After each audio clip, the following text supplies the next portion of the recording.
All right. Good afternoon, class. It's 2 o'clock Singapore time on the Monday, the 13th of September, not September, what am I saying? July 2020. I was thinking about assignments due in September. So, hi everyone. So welcome to BU1112, Business Law and Ethics. If you've got any problems with hearing or you can't see the slides, please let me know and I'll try and attend to that. So this is a 10-week subject. You have 2 assignments and you have an assignment, a test, and an examination for your assessment. The assignment, I think, is due, I'd have to go back and check, but I think it was the end of August, around about 28th of August. And then we'll have an in-class test around about 2 weeks later, around about the 13th of September. And then you have your exam in sometime in October. So the exams will take place in the first 3 weeks of October. So then you'll get your results, around about November, early November. And so the percentage split in assessment, as I said, is 20-20 for the assignment, the test, and then 60% for the examination. So of course the examination is the main part of the assessment, and it will examine the whole topic, whereas the other 2 parts will only examine parts of the topics, the parts that we've dealt with.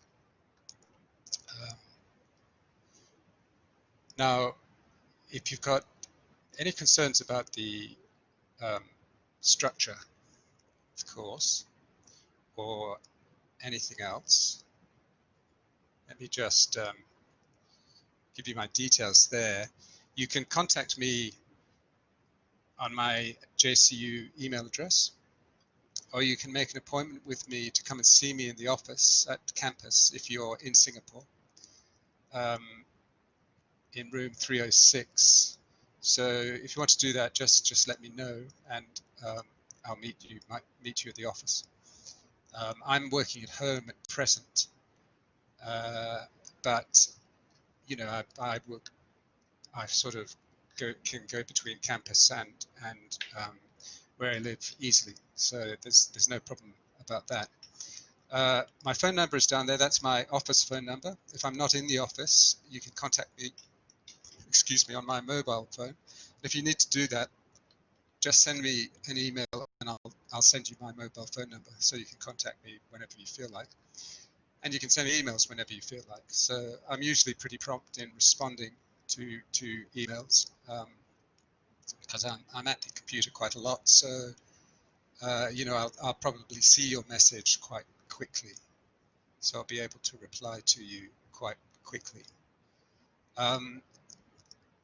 Look at the subject outline, whenever you need to sort of work out what the structure is. You've got the set of, in the subject outline, you've got the set of lectures and tutorials listed. And on the subject site, you have the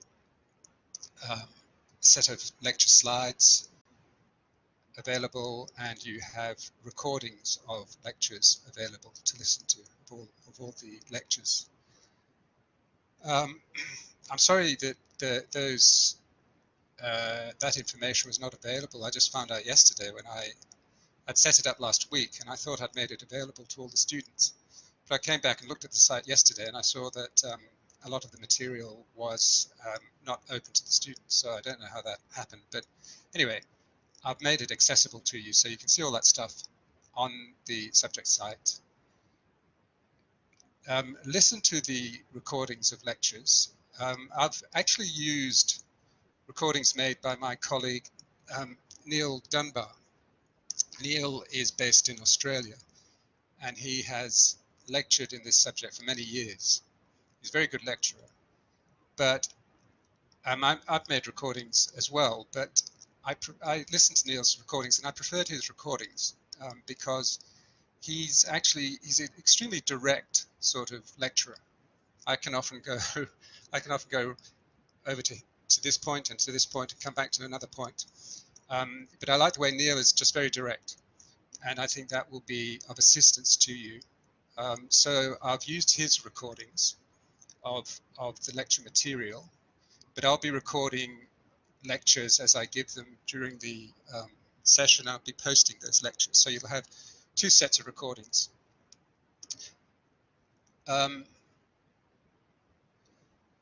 There's a message about someone having gone into another room. Could you ask that person to come into this room, please, and let me know if there is a problem. Okay, thank you very much. Yeah, so where was I? So you have two sets of recordings as the subject progresses. You'll have Neil's recordings, which he made in Australia last year, and you'll have my recordings. I make them during this semester. And what I might do as we go on is vary a little bit, because you've already got the base recordings from Neil, which you can refer to. So what I might do is just focus on little bits, little parts, and not just go through the entire part.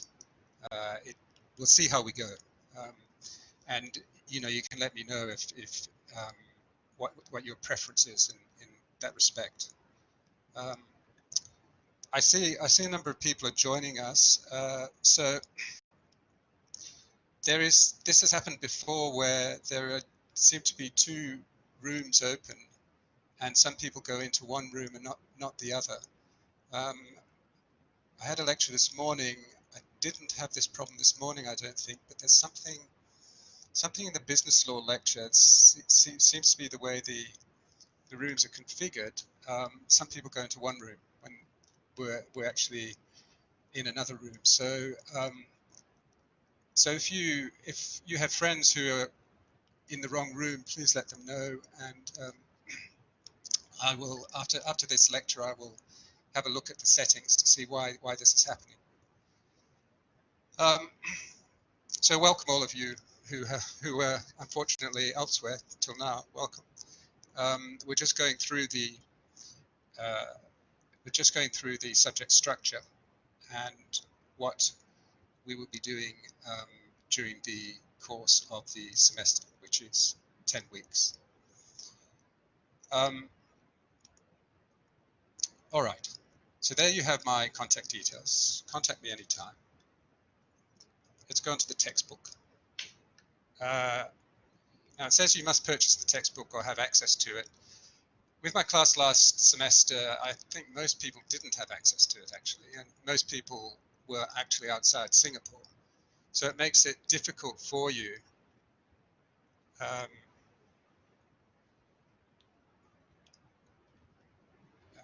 just let me, okay.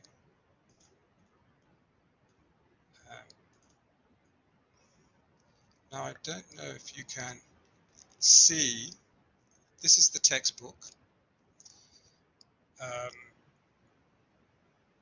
Understanding Business Law. It's by a number of authors. The lead author is Steve Graw. Steve Graw is another colleague in Australia. He's what do they call him? An emeritus professor. So Steve has been in the law faculty for a long time, and he's written a number of very good lecture. It's a very good book. If you can purchase it, try here. Someone wants to take photos. If you can purchase it, try and purchase it, but it's not essential. You can actually do this subject you can actually do the subject simply sticking to the lectures, consulting the internet. Legislation, if you need it, will be on the internet. So the textbook is preferable, but it's not essential. We can negotiate this course without it, but you will rely on the tutorials and on the lecture material. Okay.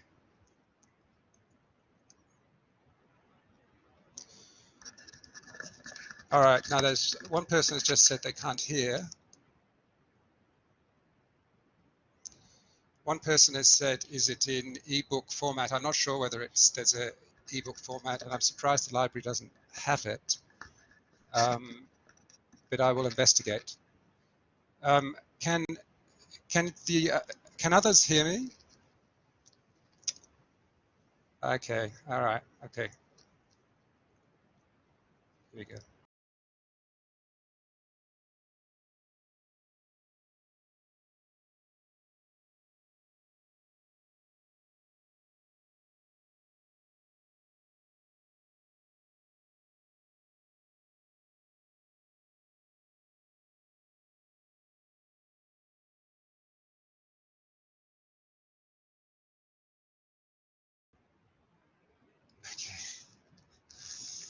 Okay. How are we going? How are we going? Can you give me your arms up if you can hear and see? Can? Yeah. Good. Okay. Terrific. All right. Thank you, everyone. Thank you. Wonderful. Wonderful. Wonderful. Wonderful. Fantastic. Okay. Great. So now this happens, of course, during the term that sometimes I cut out and then I have to reload and we have these problems. But that's part and parcel of learning online, unfortunately. It would be desirable for all of us to be in a classroom where we could see each other, be face to face. That would be good. But it hasn't happened so far this year, and it doesn't look like it will happen, which is a pity. But there we go. So let's keep working away at what we're doing. Now,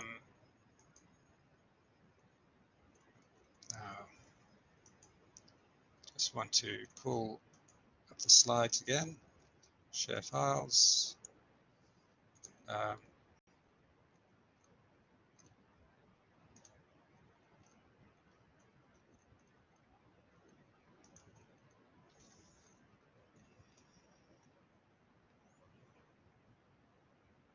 Okay, here we go.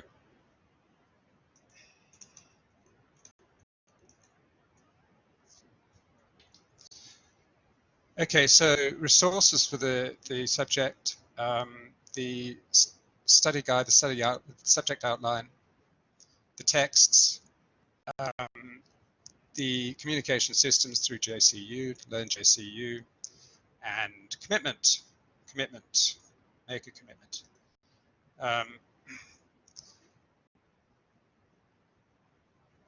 So it's important in law to try and read as much as you can, because there's a lot of information, and a lot of law teaching is actually just transferring knowledge. Unfortunately, it's not a particularly creative task as some other subjects will be. Like maybe doing marketing, it's a bit more creative in the way the material is presented. With law, it tends to be simply a transfer of quite a lot of information. So some people would say that's boring, other people find it quite interesting, but that's the process. So read material, ask questions, and don't be shy about asking questions, whether it's in these sessions. You can send me a question, you can just ask me a question directly, or later, if you prefer to do it later via email.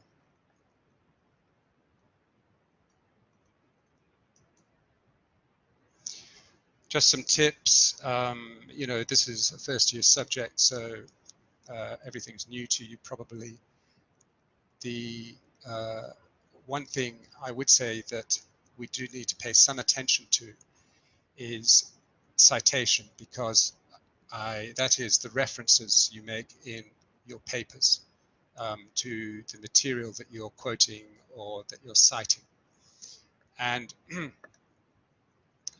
I thought that the university actually ran a preparatory course for students when they came to the university to teach them about citation, but it doesn't seem to do that, which surprises me. So we can do some work on how you cite things, because that will be important to you for the rest of your academic career here at university, and indeed it will be important to you generally in your working life to be able to cite references in a way that makes sense to the reader. Okay, so 4 hours per week, 2 hours of lecture or discussion, and a 2-hour tutorial. 1 hour, one tutorial on Mondays. We won't have it this week. The tutorials will start next week, but 1 tutorial on Monday and 1 tutorial on Wednesday.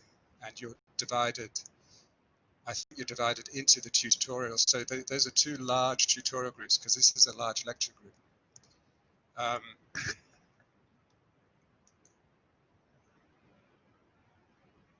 Okay, so this is just what I was saying a couple of minutes ago. There's a lot of information to convey. So we'll need to apply ourselves to understanding that information. Tutorials are supposed to be exercises in analysis and discussion, so that you're presented in law tutorials, you're presented usually with a problem or a set of problems, and you're asked to analyze those problems and provide solutions, legal solutions.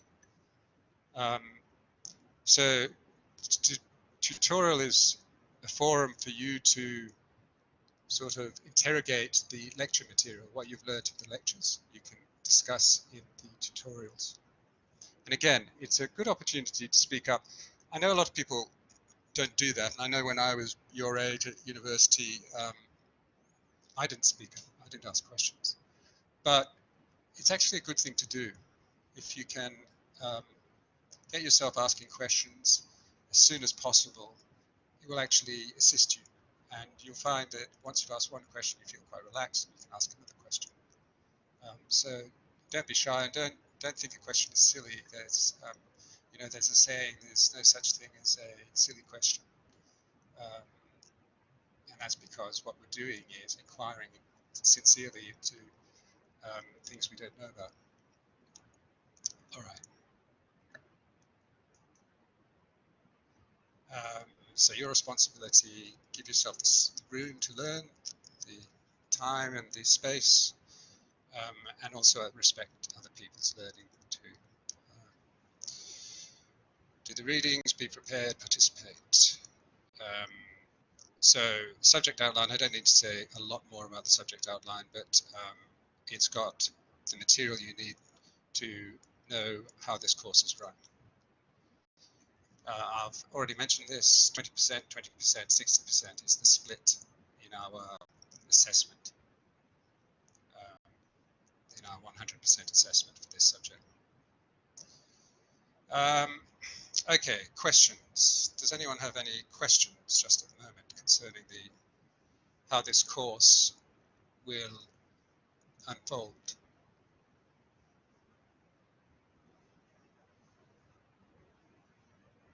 Well, if you think of it, it's just let me know. Okay.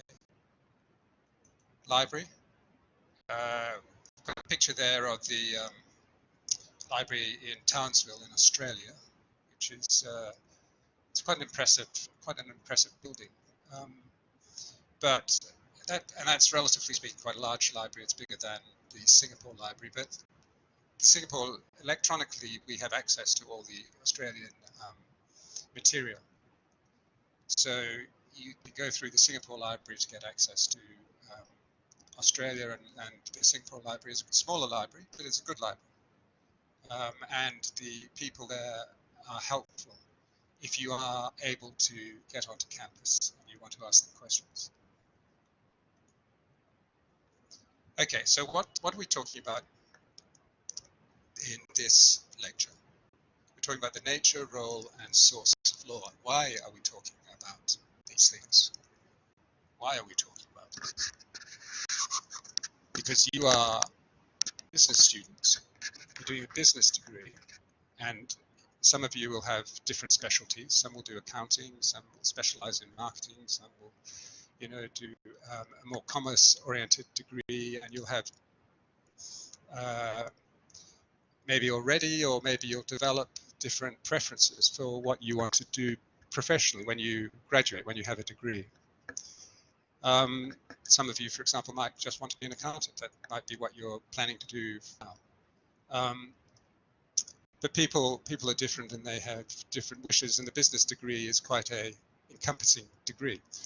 So why would you as business students be doing law subjects?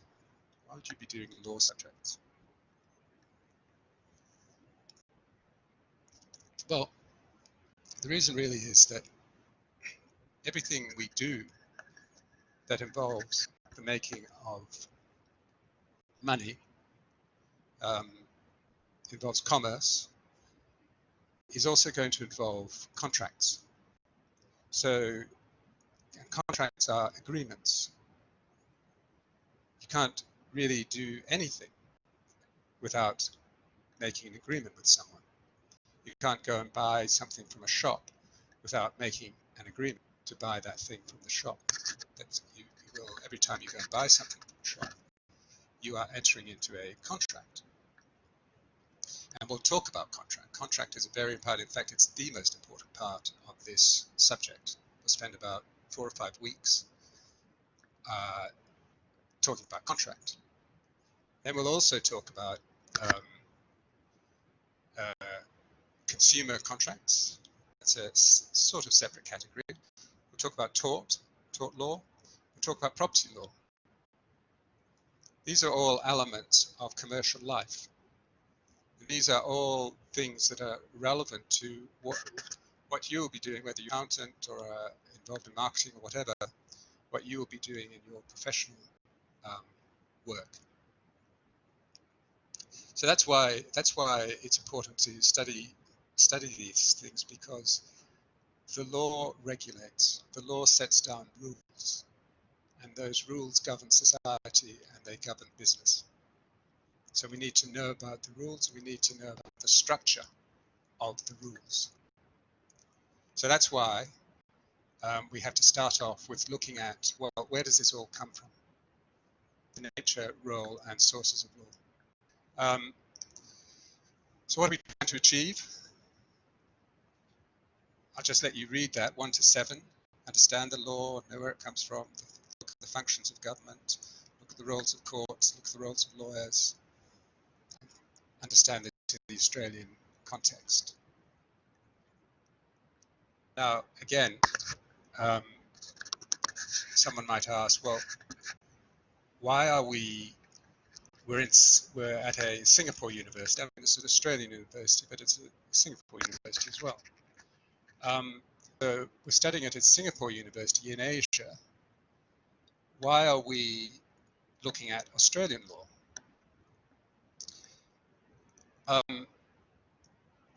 The answer to that is that, in fact, the Australian law is as a system very similar to the Singapore law, and it's very similar to a whole set of laws in a range of countries around the world.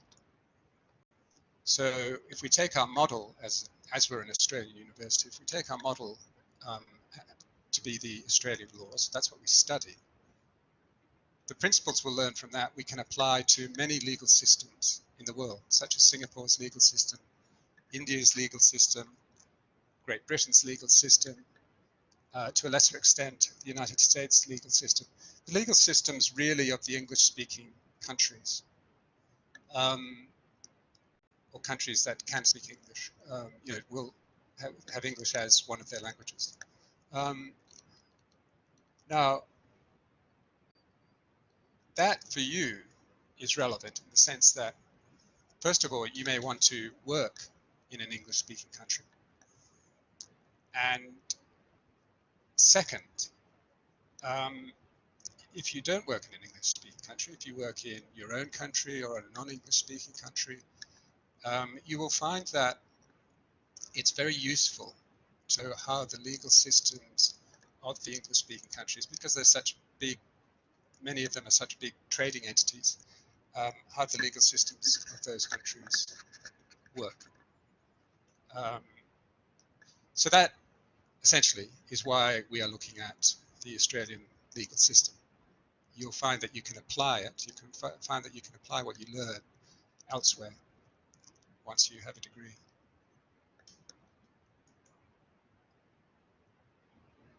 Okay.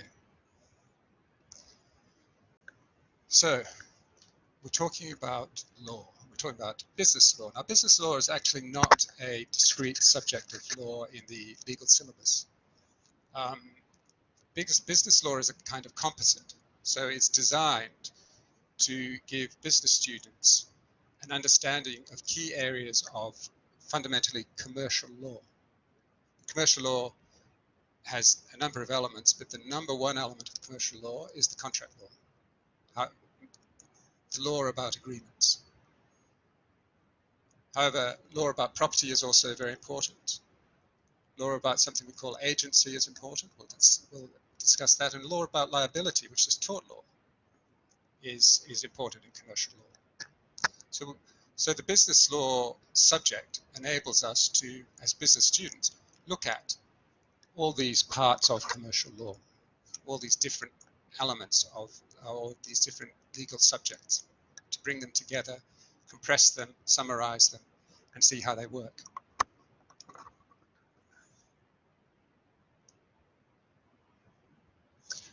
So I have a question here. What is commercial law? Okay, well, the word commercial comes from the word commerce. What's commerce? Commerce is trade. So buying and selling things. So commercial law refers to activities related to buying and selling and the provision of buying and selling goods and the production of goods and the provision of services. So you can see that it's very broad reaching. It's the word commercial law is the law relating to most business activities, I think is a way of putting it. It was probably a good way of putting it.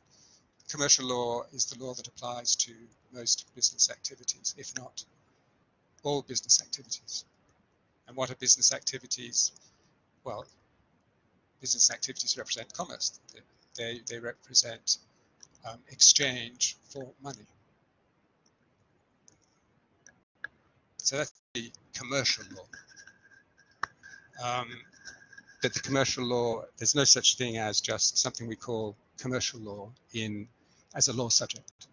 It's actually made up of different legal subjects which enable us to regulate business and commerce. And as I say, contract law, the law of agreements, is the most important law of all when it comes to business, and indeed to many things in life. You know, many things in life that are not connected to business are still regulated by contracts, by agreements. All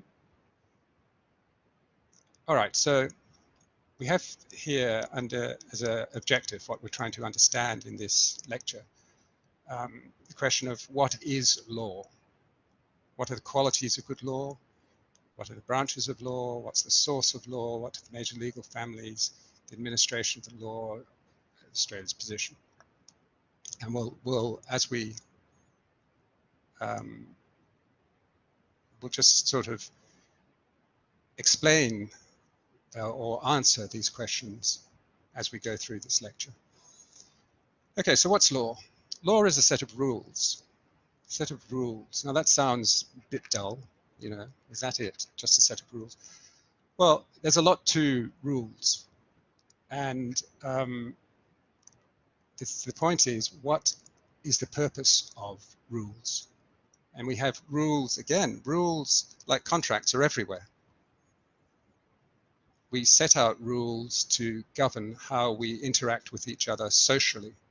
We couldn't have a society in any country without rules. And when we talk about regulating something, we're talking about setting rules concerning certain activities. So that's what law really is. It's a set of rules, but there are a lot of complex things that go together with those rules and how we design those rules and how we enforce those rules. So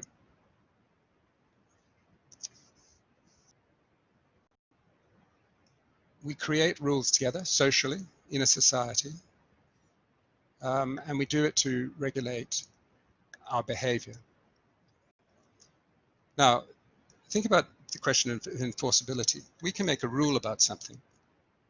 We can make a law about something, but it only matters. We can make a law about accounting or about trade, but it's only of relevance if we can enforce that law. That is, we can compel people to obey the law. So if you think about, take speeding limits, you know, a law sets a speeding limit in a country at, in Australia, it's 110 kilometers per hour. That's the highest speeding limit in Australia. And that's on the highway. Within cities, the limit can be 30 kilometers, it might be 40, 50, 60. So they're different speed limits. But if police did not enforce the speed limits in whichever country, would people obey the speed limits? And the answer is probably not. Some people might, but most people probably wouldn't. So the rule is only effective insofar as it can be enforced and is enforced. And if it's enforced very strictly, then everyone obeys the rule. But maybe it can be enforced too strictly.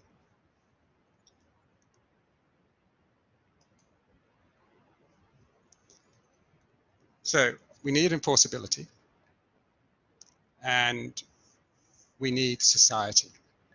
Rulemaking takes place in society. We live in societies. Wherever you are right now, whether you're in Myanmar or in China or in Hong Kong or in Thailand, India, you know, people come from a number of places, and we've got some people from Europe in this semester.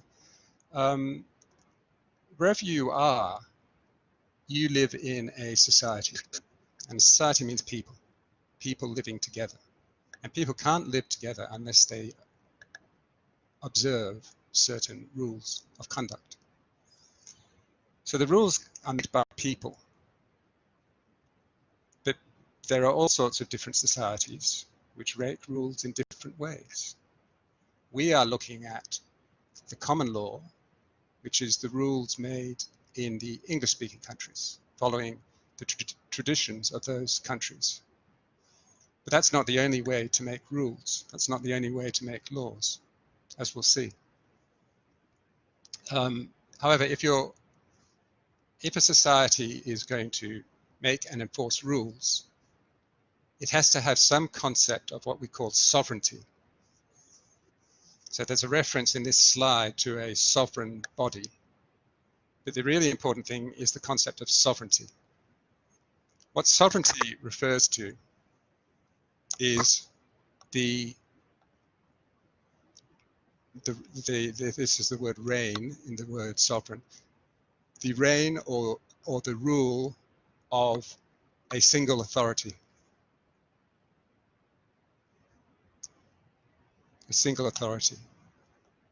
So in other words, every society, unless it descends into chaos, will acknowledge a source of authority in that society.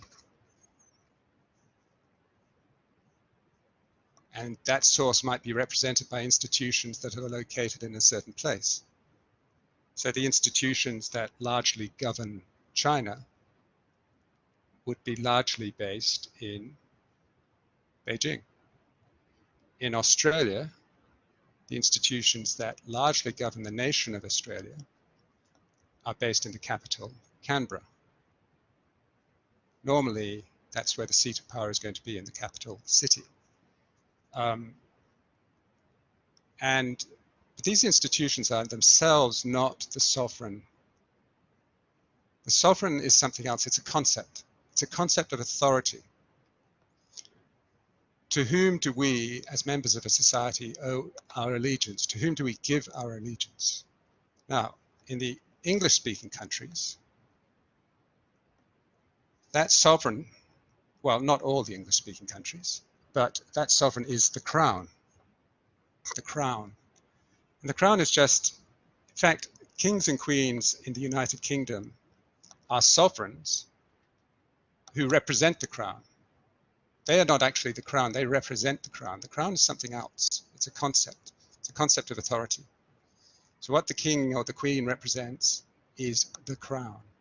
So in Australia, because Australia is still tied in a constitutional sense to the English monarchy, the crown is the source of authority. So all rules made by governments in Australia are made under the auspices of the crown. And what is the document that signifies the authority of the crown? The document is the Constitution. And this is going to be the case with most countries in the world. They will have a written constitution, just as Australia does. England doesn't, but Australia does. They will have a written constitution, and that constitution will set out the powers of the government of that country. But the reason that people obey the government of the country, the reason they obey laws is because they accept the authority of the Constitution, and they accept the authority that lies behind the Constitution. And that really is simply an agreement that people have made socially. They might not even be, you might not even be aware of it. But unless you are a revolutionary, in your country, you accept the sovereign authority. And you show that you accept the sovereign authority, even if you never think about it, by obeying the laws. So Australia, it's the Crown, which gives us the Constitution, which authorizes the Constitution. The Constitution sets out the powers of the Australian governments. Now, Australia has a federal system of government like the United States, which means that there is a Commonwealth government, as it's called, which is the federal government, which governs for the whole nation. And then the nation is made up of a set of states, such as New South Wales or Victoria or Queensland or Western Australia. And they have different powers allocated to them. But the overarching power lies with the Commonwealth government, which is based in Canberra. Okay. So what do we need with law? What makes good law? Here are some points of some elements of good laws. There are others that you could think of. Uniformity, certainty, flexibility, fairness, accessibility. Uniformity, if we take a federal state like Australia or the United States or say China, for example, it's up to the central government to decide how much uniformity is required, and it needs to negotiate with the states or the provinces about that. But take speeding again in Australia. In Australia, the speeding limit on highways is the same throughout the country, even though there are different states. The states do not set separate speeding limits. So these speeding limits will be uniform. most countries have a national language. Singapore, for example, you may be surprised to know that has a national language, which is Bahasa Melayu. So it's Bahasa Malaysia. It's Malay. It's the national language of Singapore, even though the majority of people who live in Singapore are Chinese. The national language of Singapore is Malay. And that was done for historical and political reasons. But the sort of quasi-official language is Mandarin. That's the language of instruction in schools, Mandarin and also English. In Australia, the national language is English. Now, if you didn't have a national language, if the different parts of a country spoke their own language, so there was no rule saying you had to speak one language, you could see that you would have difficulties actually running that country. You'd have difficulties actually enforcing rules in that country. So most countries will recognize one particular language as the governing language of the country.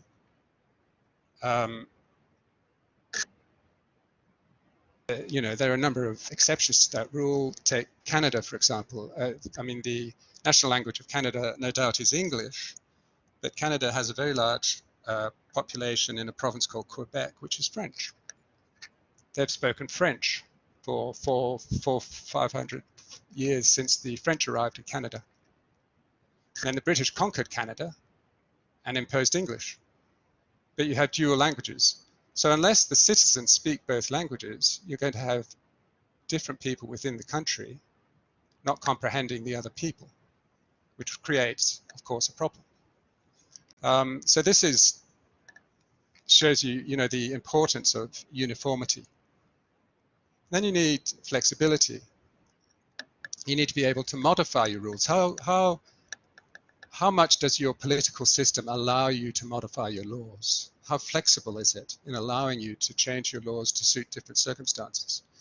I'm thinking, you know, by way of illustration, not of specifically of laws of a country, but I'm thinking of laws of football. So if any of you are fans of football, you will know that a player cannot pass the ball back to the goalkeeper and the goalkeeper then picks it up. So the goalkeeper is prevented from picking up the ball if it's passed back to the goalkeeper. And the only way that a backward pass can go to the goalkeeper is from a header from the head.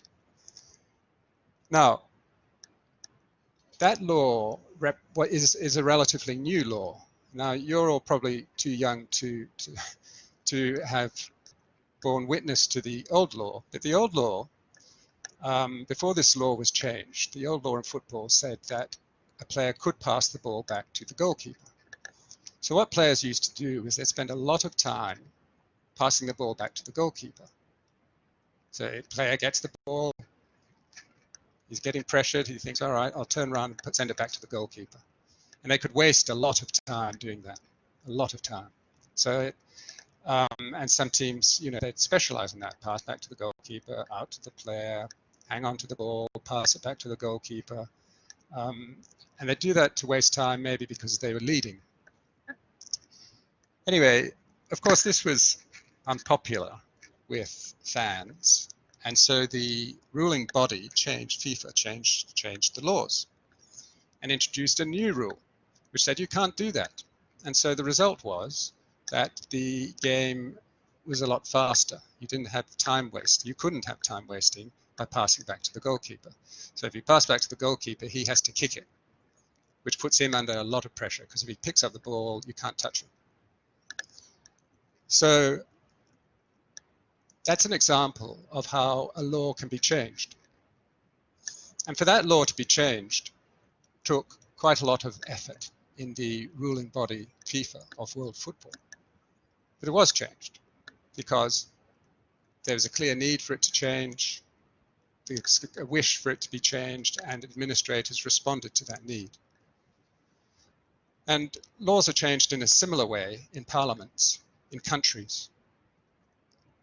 The lawmakers will respond to what they see as need or demand in the population, what they see as necessary, and they'll change laws. But it's not necessarily an easy process. It can be quite an arduous process to actually change a law. So the more flexible a system is in being able to adapt to new circumstances and change the laws, the better from a practical point of view. So we'd say a flexible legal system is probably a good system. A system that's fair, that treats people equally, probably a good system. A system that can be utilized by different members of the population, that's accessible, probably a good system.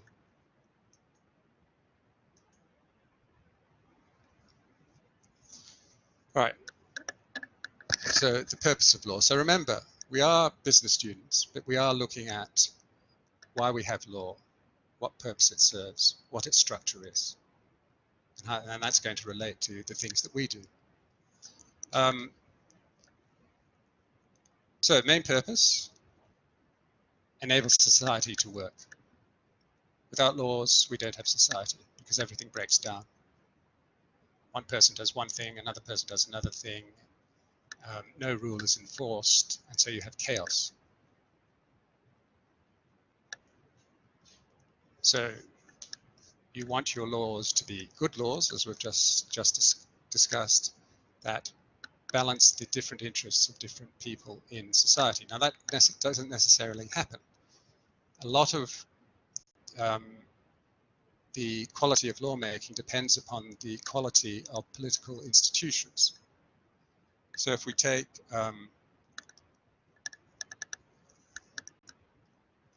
certain countries where there might be a dictator and a lot of corruption, and the people are poor and they're not listened to by the government, well, then we would say the political institutions and the political culture are weak.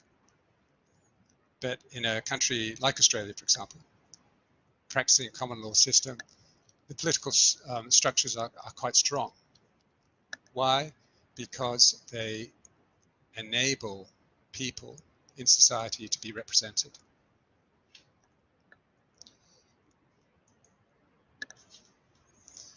So law comes from the sovereign body, which I talked about. Comes from, and the powers are set out in a constitution. And again, I talked about what sovereignty is. Not so much what the sovereign body is, but what is sovereignty. Sovereignty is authority. What is our source of authority? What do we agree to? What do we agree rules us? In the common law countries, or most of them, we agree that the crown is the source of authority. In the United States, the Constitution refers to we the people. So the source of authority, in theory, in the United States is the people. Then it's a question of, well, what is the people? How do you interpret that phrase, we the people?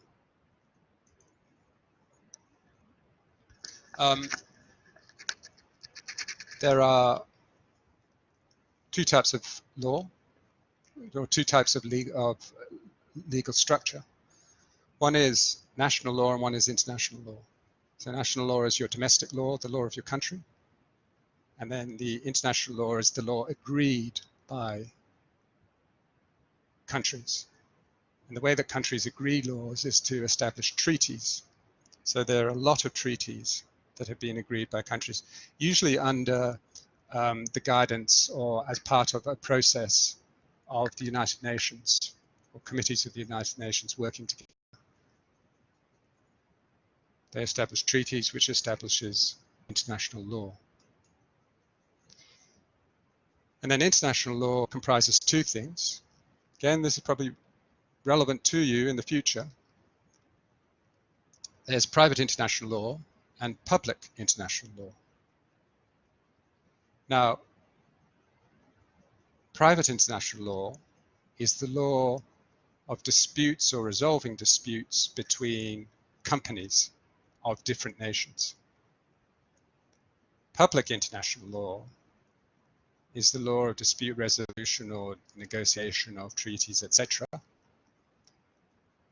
between not companies, but between nations themselves. So the World Trade Organization administers a public law system, an international public law system. Can I give examples of those if I, yes. So when we're talking about the WTO, one of the key aspects of trade that the WTO regulates is intellectual property. So intellectual property, you know, consists of copyrights, patents, trademarks, etc. But it refers to not tangible property, but the ideas as they're assembled that create tangible property. So, for example, the composer of music has copyright in the musical work. The musical work is written down on paper, but it can't actually be physically identified. It's written. That's where the intellectual part comes in. It's intellectual property, but the composer of the work has property, copyright in that musical work, and that musical work can then be turned into a song and recorded, and this recording can be sold, and the composer of the work will have an entitlement to royalties paid on the sale of the product that embodies that musical work. All right, so that's intellectual property. Now, one of the key tasks of the WTO is to arrange for dispute resolution mechanisms for countries that are arguing about intellectual property rules.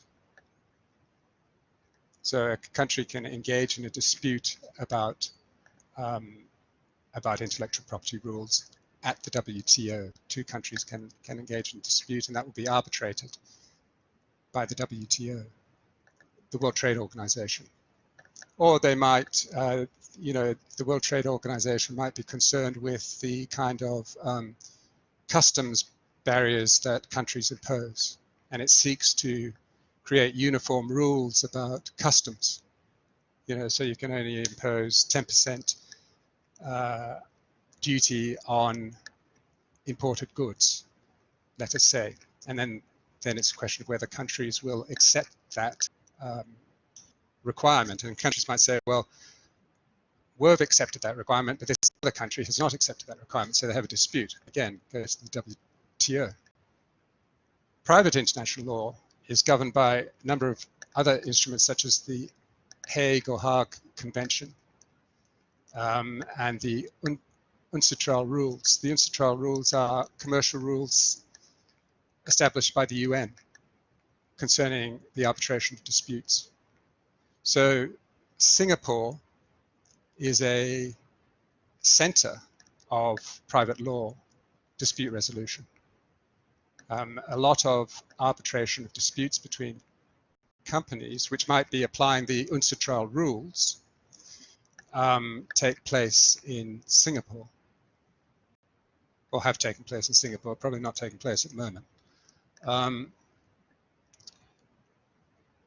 So that's the distinction: public between states, private between private entities.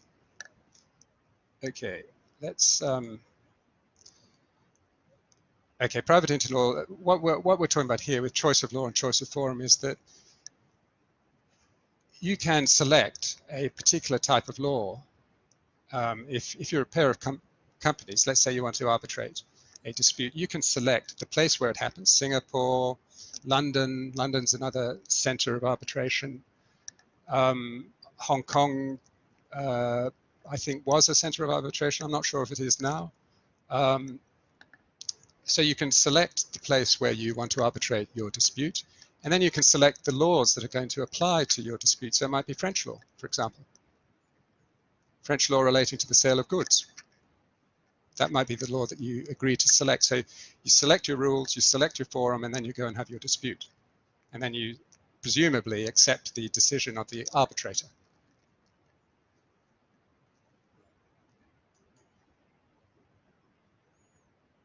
Okay, now we're going okay for time, so I'll just spend another 5 minutes and then we'll have a 10-minute break and then we'll come back and complete the lecture. All right, now we come to something quite important. So you probably drifted off or you've fallen asleep after all of this, but this is actually quite important. So if you can pay attention to this, it will be helpful. The doctrine of separation of powers. So the doctrine of separation of powers is really, I mean, it's been adopted in the non-English speaking countries, but it's really a product of political developments in certain English speaking countries, namely the United Kingdom and the United States. And the doctrine of separation of powers, and but also in France after the French Revolution at the end of the 18th century, the doctrine of, excuse me, the doctrine of separation of powers says that there are three arms of government, and one arm of government is independent of the others, and that is the law courts, the judiciary, the courts judged by the judiciary, the judges. The courts are independent, and this is essential to the working of the common law system, that courts are independent. Courts cannot be, in theory, corrupted. Courts cannot be directed how to make decisions. Courts obey only the law, not the government. Then you have a legislature. So the courts, in the common law countries, the courts to some extent do make laws by interpreting laws. But the primary lawmaker is the legislature, that is the parliament. And the parliament is supposed to represent the population. So the parliament is supposed to be made up of people who are voted in parties to serve in parliament, and they're voted by the people to serve in these parties in parliament.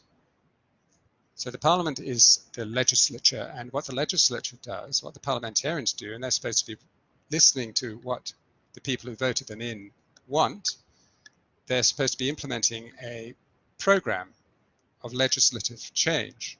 So they will introduce legislation, they'll pass legislation constantly, making laws. So legislation is the laws. They make laws constantly, all the time. Now we've just had an election in Singapore, and in Singapore there has been one party, the People's Action Party, the PAP, which has been the dominant party in government. It's been the government of Singapore for as long as Singapore as an independent nation has existed, which is 55 years. And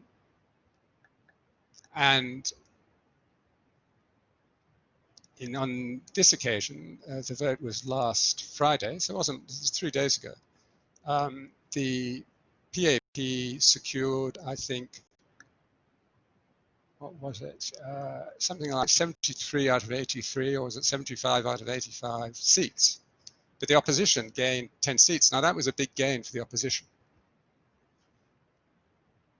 Now, why in Singapore do people tend to vote for one party? Why have they voted for one party all along in the last 55 years, whereas in the last 55 years in Australia, they would have voted they would have selected one of two parties and voted for one of those two parties. Let's see, in the last 50 years, there would have been one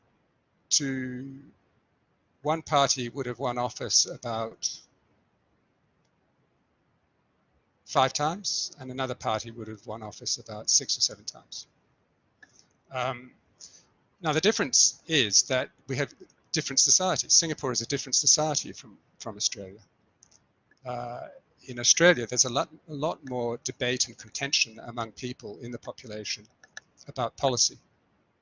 In Singapore, there is what you, I think, could say was more conformity about policy. It's considered that the Singapore population has considered traditionally that the government consists of able people who are not corrupt and who govern well for the nation, And for that reason, they want to have the continued stability of that kind of government. Australia, culturally, people are different. So they want to have new parties or different parties. They want to change the parties if they're not happy with the direction that one party is taking. But the point is the system enables the common law system, which has separation of powers, enables people to vote for their representatives who then go to Parliament and then on behalf of people, supposedly in theory, pass various laws. And then the courts will interpret those laws as if they are required to do so. And when the courts interpret those laws, they are actually making law in a sense themselves. Then so the courts, legislature, then there's a third part of government, third arm of government, and that is the executive. The executive. Parliament passes the laws, executive runs or administers the country. So the executive consists of the cabinet, the prime minister, various ministers, and those ministers are responsible for various departments, which are responsible for getting things done in relation to those departments. So the Department for Main Roads, Department for Health, Department for Defence, Department for Education. The ministers for those departments are part of the executive, and they are taken from the majority party in Parliament, and they create policy and they implement policy. So the executive, so you have a main party that's voted into Parliament, and maybe another few parties get less of the vote. The party of the majority vote forms the government, which is the executive. The executive administers the various areas of government. And the courts are separate. The courts are entirely independent. And they will interpret laws. So this is the separation of powers, and it's considered very important that the functions of the executive, the legislature, and the courts are distinct, and in particular that the courts are not interfered with, because the courts are the guarantee, really, of freedom in a country.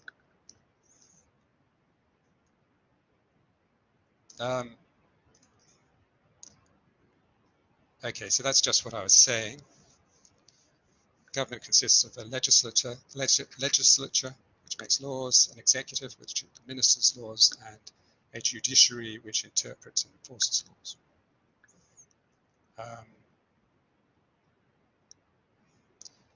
All right, we'll have a break. When we come back from the break, we'll talk about the legal families. So we've talked about legal systems. But now we're going to talk about the two types of legal families, the two main types of legal families in the world. So yeah, take 10 minutes. What time is it now? 3:03. Yeah, say come back at about 3:12, I think. Thanks very much.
Okay, class. Hi.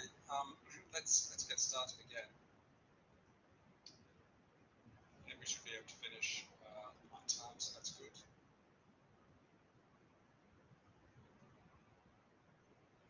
Right, major legal families. So we've talked about law in general, sources of law, source of authority, separation of powers. Now let's look at the two main legal families in the world. Now,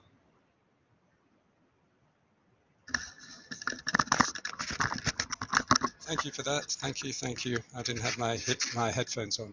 Sorry. Boy, oh boy. Okay, sorry about that, but I didn't say very much. So what I said was, right, now we're going to look at the major legal families. We've got two types of legal systems, civil law, common law systems. Now, why are they dominant in the world? Why have we got two main systems dominant in the world? Well, that's largely to do with the expansion of European powers throughout the world in the mainly 19th century, 20th century, but before then as well. So, for example, Indonesia was a Dutch colony until 1945, 46. And Indonesia's legal system is a civil law system. It's not a common law system, it's a civil law system. The Philippines was colonized by the Spanish for something like nearly 600 years, 500 years. And then the Americans, at the end of the 19th century, beginning of the 20th century, became the colonial power, pushed out the Spanish and became a colonial power for about 4 decades. And so the system of the law in the Philippines would have been fundamentally based upon a Spanish system, which would be a civil law system, but then altered according to the precepts of the American, more common law-based system. And various other countries which were not colonized, China, for example, would still have adopted these codes because in the modernizing period or a modernizing period in those countries, the lawmakers would have looked to the example given by, or the models given by some of the European powers. So Japan, for example, adopted or imitated German civil law because the Japanese admired and imitated the German approach to civil organization. The Chinese authorities, the Chinese legal system. Yes, someone's got a Harshavardhan got a party has got a hand raised. What's up?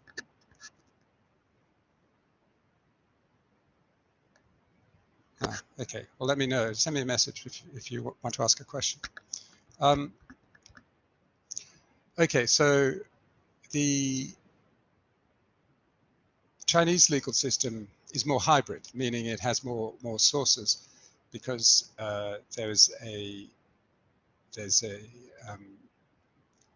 code of law instituted and developed over a number of decades by the Communist Party, but that still looks to the civil law model to a large extent in terms of its structure and development.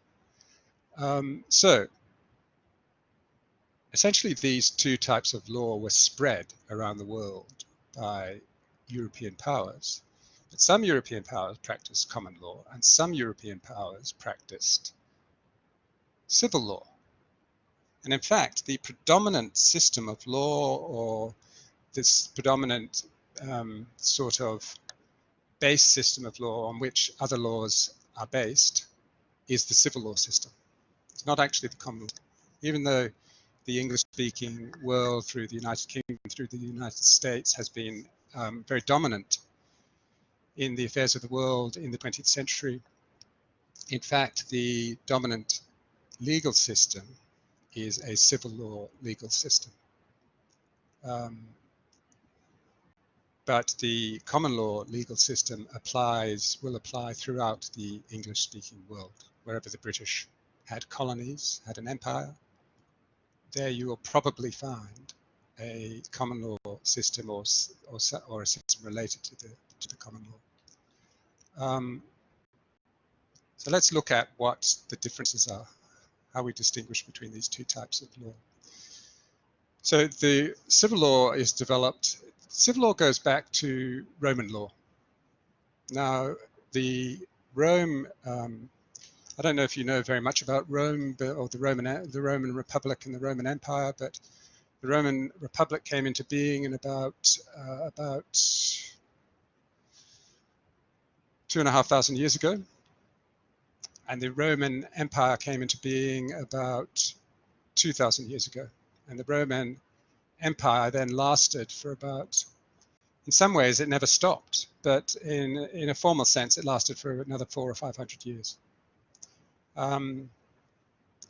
And right about 1636, not 1636, 636, so we're talking about 1,400 years ago, a Roman emperor called Justinian, Emperor Justinian, published a law code. And what this law code did was it brought together all the previous laws of Rome, which were written down in part and which were oral in other parts. So it brought it all together and created a law of persons and a law of things, property and persons. So it set out a very sophisticated type of legal arrangement, which continues to be the basis for Western legal thinking. Now, that's Justinian's code disappeared for several hundred years. But then in about the 11th century, so about 900 years ago, in Europe, in certain countries, the Roman law was rediscovered. Manuscripts were rediscovered, and it was the Italian universities then promulgated the Roman law, and then it spread throughout Western Europe. And this is law based upon a code meaning a set of rules, law based upon a code. That's the civil law. Civil law has certain characteristics, which I'll come back to. Common law is based on English law, so spread through the British Empire, spread through the world, through the British Empire, spread through the British Empire to America, where it became adopted and modified after the American Revolution and after the proclamation of the independent United States of America. Common because it is common. Now, there is a division in England, and again we're going back 800 years, between the king and the nobility. And the king wished to exert his authority, his political authority over the nobility, the barons, etc. And he did so through the common law. He spread his officers through the country, and he would enforce law on behalf of people who might be subject to barons otherwise. So the common law protected the common people of England from abuses of power by the nobility. And the king spread the common law in order to reinforce his own authority, because it was the authority of the crown. All right, so what are differences between these two systems? If you watch American television shows, you will see a lot of them are detective shows and court shows, legal shows, and you'll see a representation of the courtroom which is not really very accurate, but it's highly dramatized. And so you've got one lawyer on one side, one lawyer on another side, and they talk to the judge and they interrogate witnesses, and it's all, there's a lot of anger, and there's a lot of argument. Not particularly realistic, because legal proceedings are a lot quieter than that, including in America. However, in these shows, it's all dramatized. And that gives you an idea of how the common law differs from the civil law, because you've got one party represented by one legal counsel and another party represented by another legal counsel, and they essentially fight each other over the facts, over the evidence, the correct interpretation of the facts. And the judge is there to ensure that the legal process is followed. So the judge is a kind of adjudicator in the middle, an umpire, kind of. But the process is called adversarial. It's not a friendly process. Sometimes it's not even a civil or polite process. Somewhat different in the common law, in the civil law system. I'm sure things can get very heated in the civil law system, but somewhat different. Now, since I've been in Singapore, I've watched a Chinese television show. I think I've seen it about 2-3 times. Quite like it. It's called Exorcist Judge Bao. Now, I don't know how that translates into Mandarin. I don't know. But in English, they represent it as Exorcist Judge Bao. What does an exorcist do? An exorcist moves demons from people. And so Judge Bao is set about 1,000 years ago. And Judge Bao is a magistrate of whichever imperial dynasty was operative at that time. And so he's acting with the authority of the emperor, and he goes and solves cases. And he's got various assistants, and they get involved with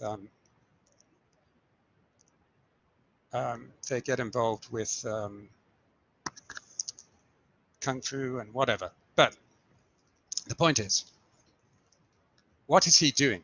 He is investigating. He is one man, and he investigates, and he has certain assistants to help him. That is how a civil law system operates.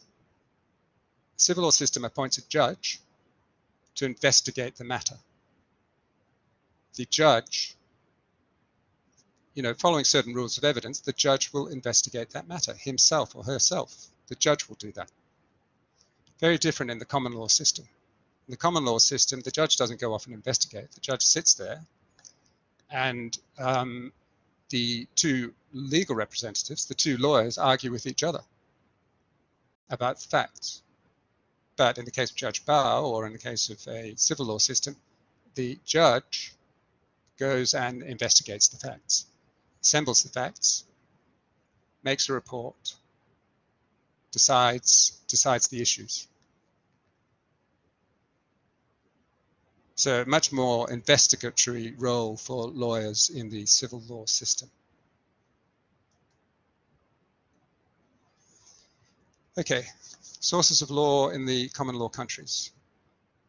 Well, we start off with the Constitution. That's our number one source of law, which creates the parliaments in Australia, the Commonwealth or Federal Parliament, and the state parliaments. And these, through the legislatures, make laws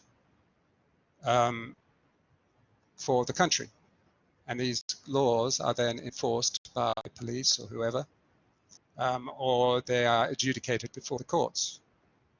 And then the courts will make a ruling, and then that ruling will be enforced. And the government, the executive, will have certain powers to make regulations, subordinate legislation, certain administrative powers to make useful regulations to enable things to happen.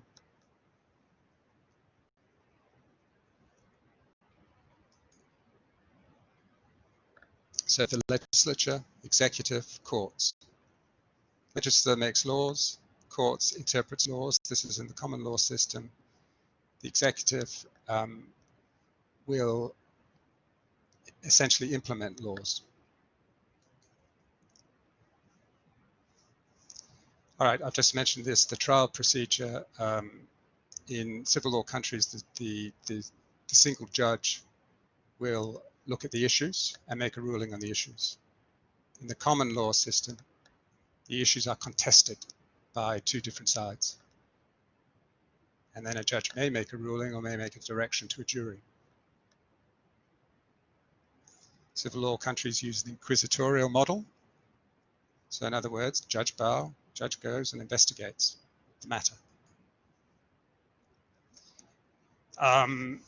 Adversarial approach, you can read those dot points, but the key thing is to simply, as I was saying about the dramatized US versions of adversarial systems on television.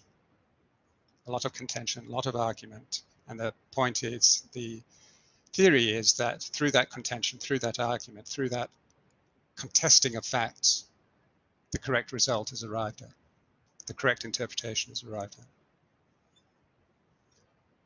Inquisitorial approach, you're relying very much upon the training and the competence of the judge. It's rather like someone in the common law system who does a parliamentary report. They'll investigate, they'll ask witnesses their opinion, and then you're relying on their competence to be able to interpret facts and to write an appropriate report.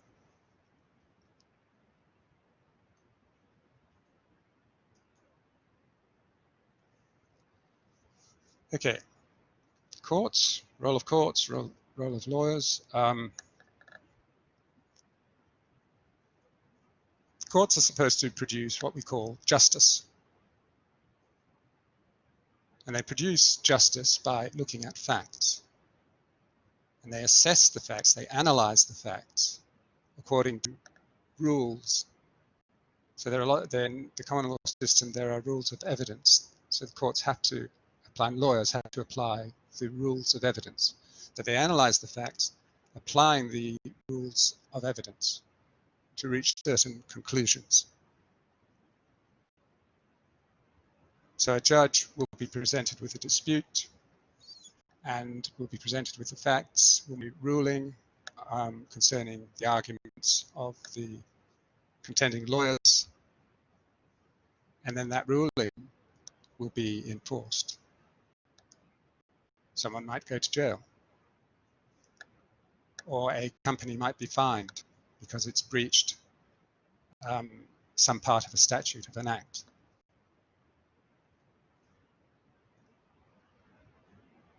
Or a person might be required to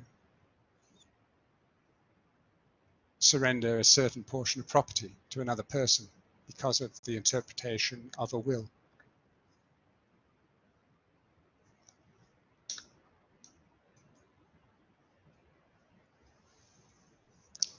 So lawyers do all the things necessary to make the legal process work. They draft the documents, they present the arguments, they consult the clients, they consult each other. They follow the rules of court, the procedural rules of court, and the rules of evidence.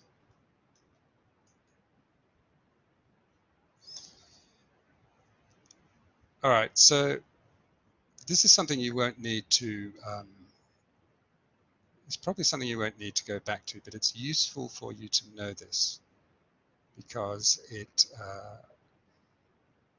it may come up in your future career. So when Australia was founded so this relates to the legal and political establishment of Australia. When Australia was founded in 1788, when the first fleet arrived with settlers, or in fact convicts, to settle in Australia,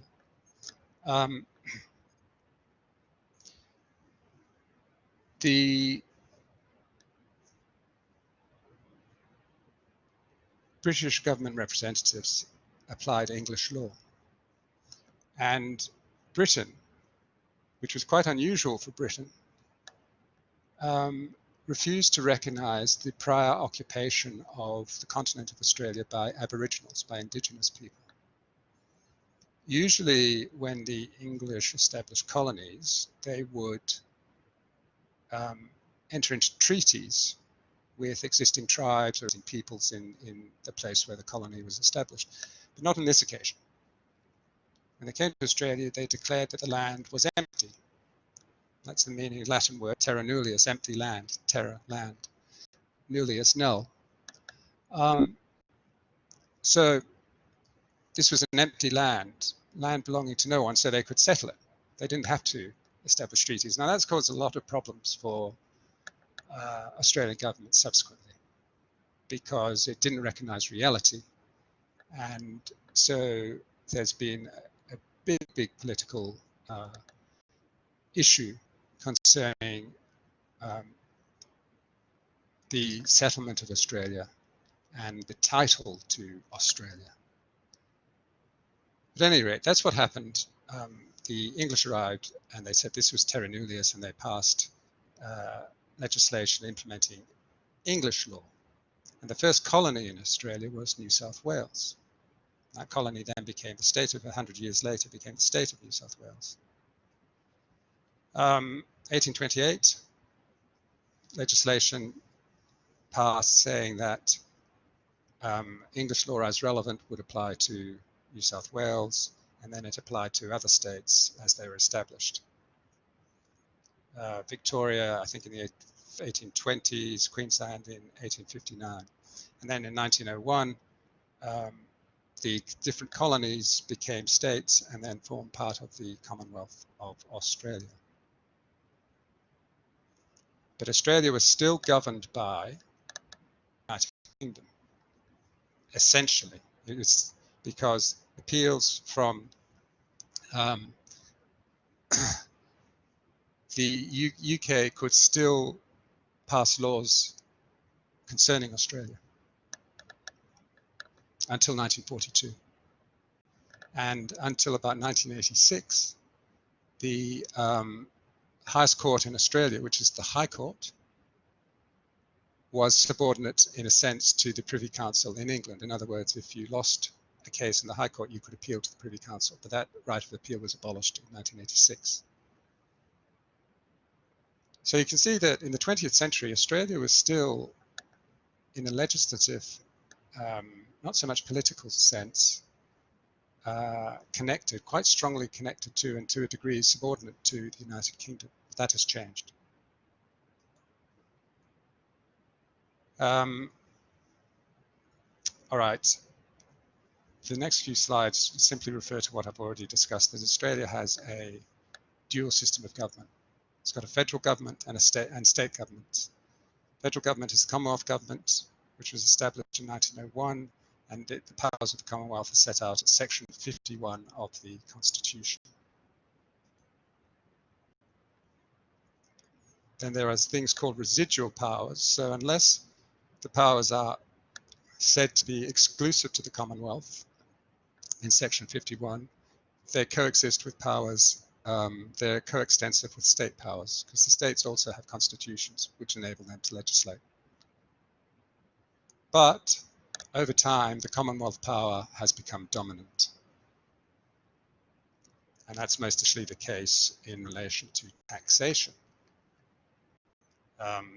And essentially what happened in regards to taxation was the Commonwealth during the Second World War asserted its a right to collect tax ahead of the states in order to fund the war effort, and the High Court upheld that right. And then later, when the states challenged that right in the 1950s, the High Court said the Commonwealth had, in a sense, supreme legislative power, so it could be the sole taxing authority in Australia. So bit by bit, over the decades, Commonwealth power has increased in Australia as regards the states. So we come back to this concept of terra nullius, which has caused a lot of problems. And in 1992, in the Mabo case, the High Court recognized something called native title. It said that, in fact, there is such a thing as existing native title belonging to the indigenous peoples, that could continue to exist, but it depended on certain circumstances. It was wherever land had not been annexed and formally alienated by the colonial governments. Wherever that was the case, the title to that land was called native title, and it could belong to any Aboriginal peoples that could show that they were connected to that land. So that's caused a lot of serious economic, social issues as well. Okay, now I'm not sure you would have understood a lot of that last the last portions of the slides. It doesn't really matter. I think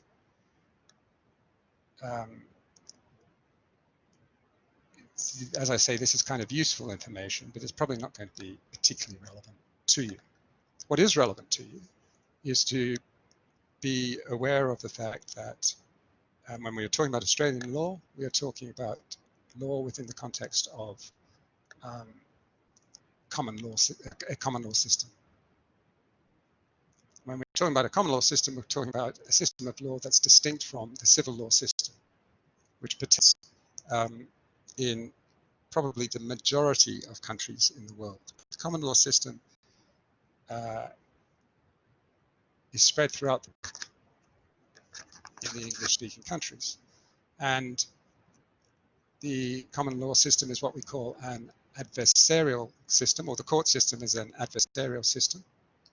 Facts are disputed in order to reach a verdict.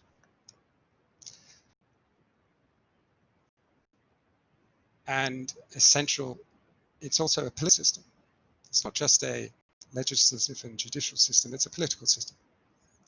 And that the politics is represented in what we call the separation of powers. So we have an executive, which is the government, and the ministries, which administer laws.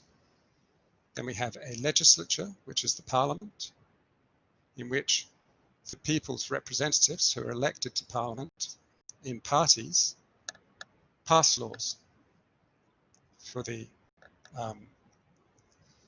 good government of Australia, or whichever country it is. And then we have a separate and independent judiciary, which interprets laws, and in its interpretation of laws actually starts to make laws that we call the common law. So we have a common law system, and we have the common law made by judges interpreting the laws passed by the legislature.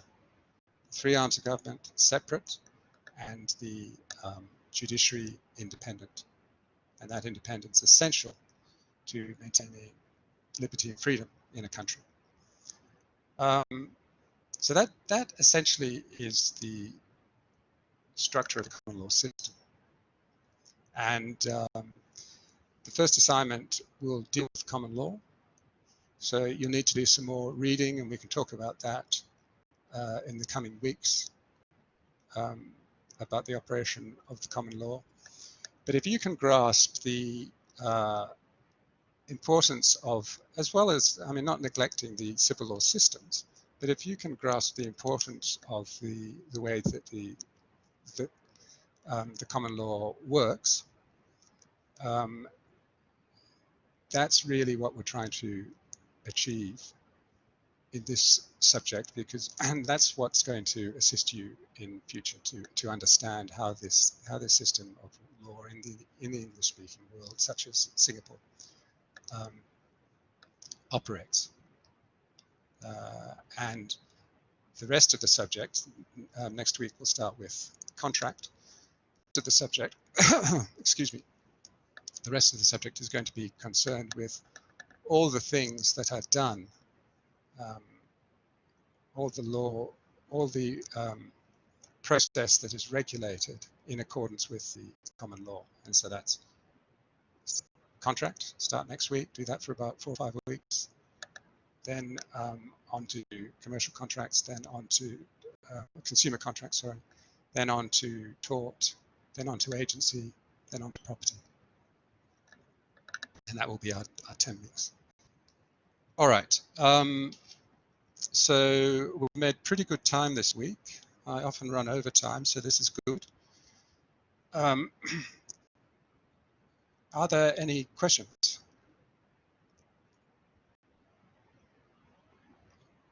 You're all too stunned. I mean, what the hell this guy's talking about?